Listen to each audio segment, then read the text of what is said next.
All right, y'all, we back with another video. So today we are going to be talking about a new character that's going to be releasing now. Obviously, as you can see, we are on the JP version, and no, the character that we are talking about is not Mekamaru. The character that we are referring to is going to be Toji, that is going to be dropping on global. Of course, if I get Mekamaru, I will of course do a video on him as well and kind of go over him. But today we are strictly going to be talking about Toji.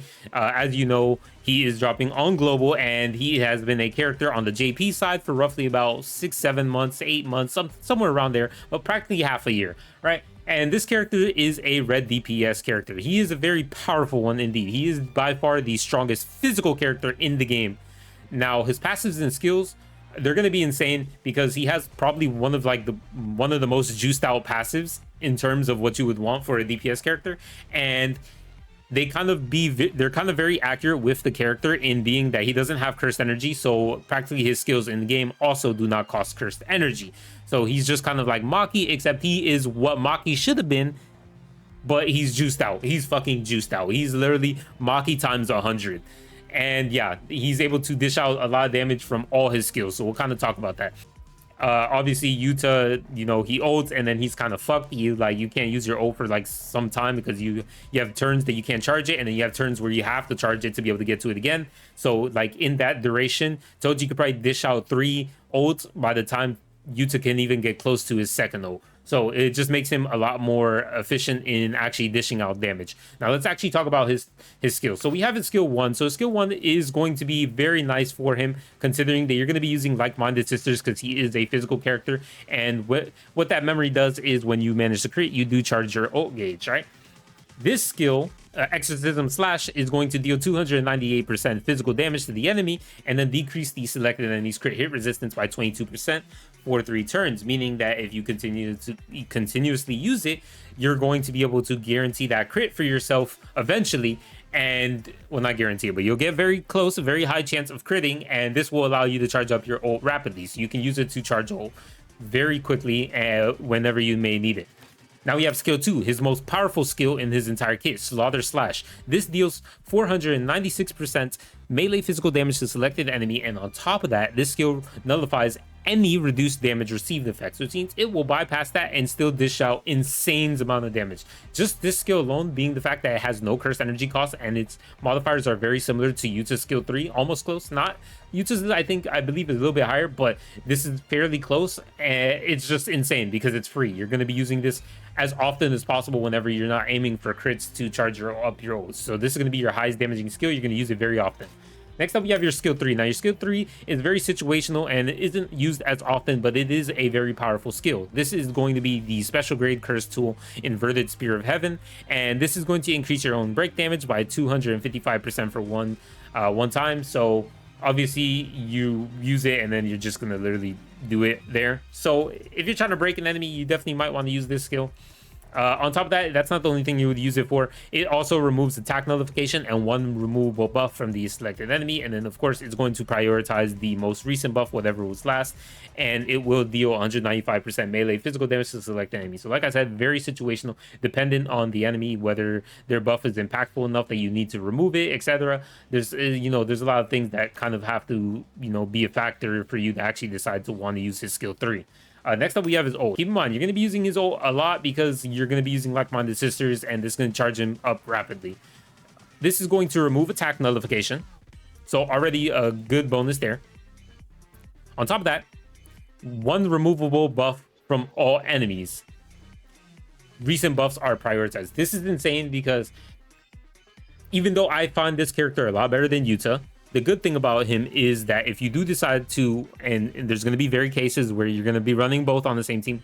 If you do decide to run both on the same team, you can put Toji in front of Yuta, so that way when he ults first, when your Toji ults first and you're trying to go for the combo attack, he will remove the buffs, whether it be like, of course, like a damage reduction. This is going to kind of help your Yuta do more damage to the enemy too, because he's going to remove it beforehand. So this kind of helps you in certain situations. So you got to play around with him a little bit with your team if you're trying to use specific things. But even when you're not aiming for the removal of all buffs, or Toji is your only DPS character on your team, it's still very powerful that he is able to remove buffs from the enemy, meaning that they don't stop him. This guy is a powerhouse. He's going to deal 1,599% range physical damage to all enemies. Now, obviously, the modifier is less than Yuta's. I think what gives him a little bit of an edge, that way his ult is more impactful than Yuta's, is the fact that, of course, he's not going to limit his ultimate charge. So you're going to be able to use this multiple times. So I think it's fine that he doesn't have as high as the modifier as Yuta, because if he did, then Yuta would be completely irrelevant. There would be no reason to use Yuta whatsoever, just because obviously Toji can dish out the same modifier as him and then, you know, continuously keep doing it without having any restrictions.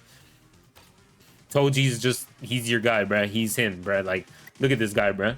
He's fucking juiced out, bro. Stacked, bro. Look at that shit. My goat. All right, so now that we're done talking about Toji and kind of what he does and his strong passive, his insane kits, where he doesn't really have that many flaws, let's actually go over the teams that we're going to use, right? And then we'll get right into the showcase.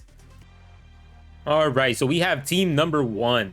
So now we have Yaga, of course, as the buff master god in this game.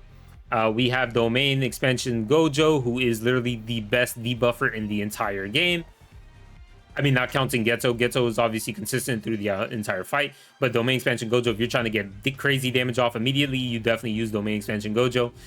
Then we have Momo, one of the best buffers in the game. One of, I say. Just wanted to put that out there. And then, of course, Toji is our DPS. All right, so we're here on the tower floor 31. So this is where we're going to be showcasing the team. So this is just the normal team. So straight off the bat, we're just going to use Unity because, of course, we're just trying to charge ults on these guys as quickly as possible. We're going to use skill 1 because we do have to be a little bit mindful of our cursed energy. Usually when I'm not running a cursed energy regen character with Yaga, I usually like to wait 1 turn before using his skill 2s, because then that will give him enough, you know, cursed energy throughout the entire fight to be able to, you know, spam it 4-ish to 5-ish times. So we're just going to use skill 1. Here we're going to reduce the amount of damage they do, and then use the memory straight away to charge our ult. Then we are going to buff 1 time. And then we are going to use skill 2 on the big dude. Now we can kind of just see how much damage he's going to get here with his skill 2. Considering that is his highest damaging skill.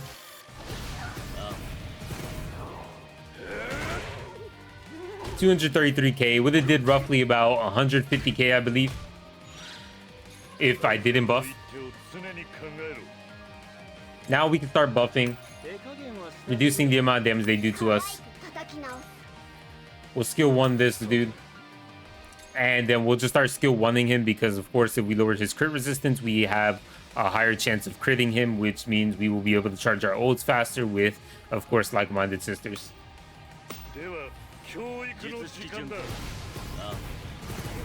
Alright, so we killed all the little mobs.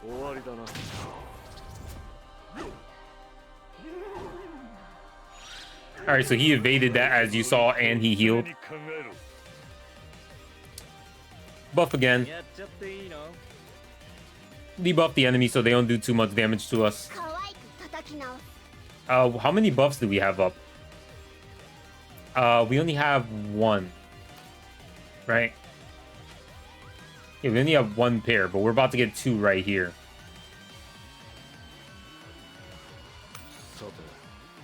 I think that's fine. We'll use skill 2 here. Hopefully we don't kill. We shouldn't. If we got at least break though. No break. That's fine. And then yeah, he missed again because yeah, Toji's just that guy, bruh. Alright, so this should be buff number 3. So this is where we're gonna start buffing and then of course ulting. So we're gonna ult here. Actually, yeah, we have to ult here. We have to ult. And then we'll buff 1 more time. We still need to buff 1 more turn, so we got to be a little bit mindful here.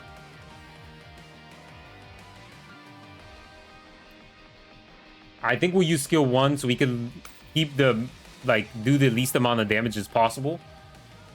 Right? That is his lowest damaging skill, right? No.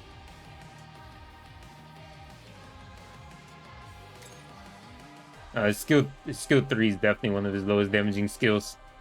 The 180%, right? So we'll do skill 3 so that way we make sure that we don't kill, because Gojo's going to have to attack one turn, just normally, right? And we don't want him to kill the boss. That's not what we want. We want Toji to showcase his damage too, just to be safe. Maybe he might not kill the boss because the boss still has a lot of HP, but like considering we have, obviously he's in the break status and we are going to be full buffed out too, we just got to be a little bit mindful, so we'll do it like that.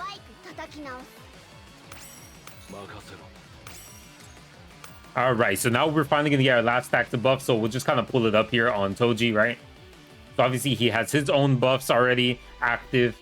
Then we have the 45%, 45%, the 45%, and then obviously this turn we're going to get the fourth one, so that's going to be the 4 stacks of Yaga. And then of course we have 62% here with the 20% break, obviously from Momo. We're about to get the second one right now, and then we have the debuff already on the enemy. Now we just kind of have to pray that Gojo doesn't kill with his skill 1, because if he kills with skill 1, then it's all pointless. Surely he won't kill though. Okay, he didn't kill. All right, nice. So we get to showcase Toji now. All right, so as you see, over 10 million easily. So not bad. Obviously, that was with me managing in a normal scenario where I was just going to be like, attacking enemies and stuff like that. I probably wouldn't have withheld my O for another turn. I would have just used it straight away. But yeah, I mean, as you can see, we did good damage. It was an AoE attack too, so keep that in mind. And yeah, he had all those heals, the evasions and everything proccing too. He has that damage reduction, so he took like no damage. He was practically full the entire fight despite getting hit multiple times. I think he was the most targeted enemy character on my team aside from Yaga. So yeah, goes to show how much he can actually, sustain in a long drawn out fight, especially with the new game mode that's on JP. He definitely performs there as well. Now keep in mind, if you want to even like play test with other different kinds of like characters or teams, you can, like, you could use like Nanami or Momo, and even if you might not have like somebody who has cursed energy regen on your team because of how you're set up, I mean, if you properly time your turns, you should be able to get the maximum damage output. Damage is pretty good overall. I don't think he's a bad character. He does a lot of damage.